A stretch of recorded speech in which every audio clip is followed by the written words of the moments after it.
In medicine, you'd think the hardest calls are always about how to save a life. But sometimes the most difficult, most gut-wrenching decision is knowing when you have to accept that a life can't be saved.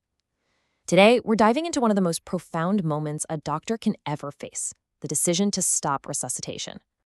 So let's set the scene. It's 4:23 in the morning in a chaotic emergency room. A young resident, Dr. Amrit, is staring down a moment where all the clinical facts are crystal clear, but the human choice, well, that feels absolutely impossible. I know I should, but I can't. Wow. Those words just lay bare the conflict that's raging inside of him. He knows what the medical guidelines say. He knows what years of training have taught him. But right now, in this moment, all that knowledge is fighting a battle against pure human emotion. And it is losing. 47 minutes. Just let that sink in. That's how long he and his team have been performing CPR on his patient. She's an 82-year-old woman with end-stage heart failure. For almost an hour, they've been doing everything by the book, textbook perfect intervention, and nothing. No result. From a clinical standpoint, the situation couldn't be clearer. The patient is in a systole. That's the flat line you see in the movies. It means there's no electrical activity in the heart at all. She hasn't responded to any drug, any shock, and they've looked for every possible fixable problem, and there are none. Continuing, by every medical standard, is just futile. So, right at this critical moment, Dr. Amrit's mentor, a wise, seasoned physician named Dr. SB, he steps in, and he doesn't suggest another drug or another procedure. No, he offers something much, much older, a philosophical framework to help navigate this very modern medical crisis. He pulls his wisdom from the Bhagavad Gita. Now, this is an ancient Indian scripture all about understanding your duty. And its core lesson isn't about running away from tough situations, but about how to act within them with clarity and purpose, especially when life and death are hanging in the balance. And this is the key teaching Dr. SB shares with him. See, the goal isn't to deny that physical death happens. Of course it does. The idea is to reframe it. A doctor's job is to care for the temporary body while understanding that the soul's ultimate journey is it's beyond their control. So this is the crucial distinction, the big takeaway. A doctor's duty is to provide perfect action, to give excellent care, to be fully committed. But you know what's not their duty? To guarantee the outcome, or to prevent death itself. Once you truly internalize this idea, it separates what you can control, your effort, from what you absolutely cannot, the final result. Okay, now let's pivot a little bit and see how this ancient wisdom actually lines up perfectly with modern, evidence-based medical science. Because this isn't about choosing philosophy over medicine. It's about using that philosophy to apply medicine more wisely. This quote from Dr. SB just hits the nail on the head. Medical guidelines are essential, right? They tell doctors what to do and when to do it. But they can't give you the how. How do you actually carry the incredible emotional weight of making that final call? And look, the science here is remarkably clear.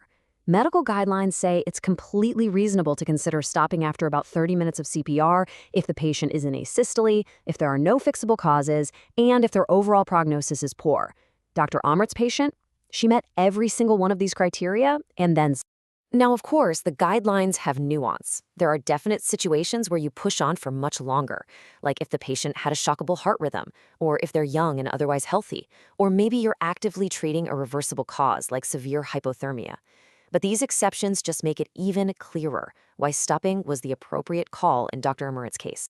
So how do you take this deep philosophy and the hard science and actually combine them into something practical, something you can use in the heat of the moment? Well, Dr. Seb gives them a simple but incredibly powerful framework. This is the tool that brings clarity. It's just 3 questions. First, have I fulfilled my duty? Meaning, did I do everything right from a medical standpoint? Second, is there any realistic chance of a meaningful recovery? Not just a heartbeat, but a life. And third, this is the big gut check. Why am I still doing this? Is it for the patient or is it for me? So Dr. Amrit applies this framework, and suddenly his path becomes crystal clear. Yes, he's fulfilled his duty. The care was perfect. No, there was zero realistic hope for recovery. And then, the hardest truth of all. No, he was continuing not for his patient, but out of his own fear. Fear of failure, fear of facing the family. Okay, so armed with this new clarity, Dr. Amrit walks back into the resuscitation room. Now, the physical situation in the room, it hasn't changed one bit, but his internal state, It has been completely transformed. Dr. SB just looks at him and asks the simple, direct question. So, what is the right action? It's no longer about what the guidelines say or what the protocol is. It's about what is the right thing to do right now. The focus shifts from a technical problem to a deeply moral one. And Dr. Amrit makes the call. He turns to his team, he tells them they did an amazing job, that they provided excellent care, and he stops the resuscitation. The decision that was paralyzing him just minutes before is now clear, it's calm, and it's correct. Now, the next step is just as critical, talking to the family. And the language he uses here is so important.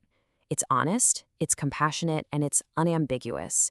He confirms they tried everything possible, but he reframes the decision to stop. It wasn't giving up. It was an act of compassion to prevent any further harm and to allow for a peaceful death. And this right here is really the core takeaway of this whole story. The goal of medicine isn't to defeat death. I mean, that's an impossible task, right? Every single human life ends. The true goal, the real duty, is to give every single patient the absolute best chance at life.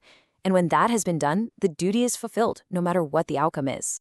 So this whole explainer really leaves us with a bigger question, one for our own lives. Whether we're talking about our careers or our relationships, we all face moments where we have to decide when it's time to stop.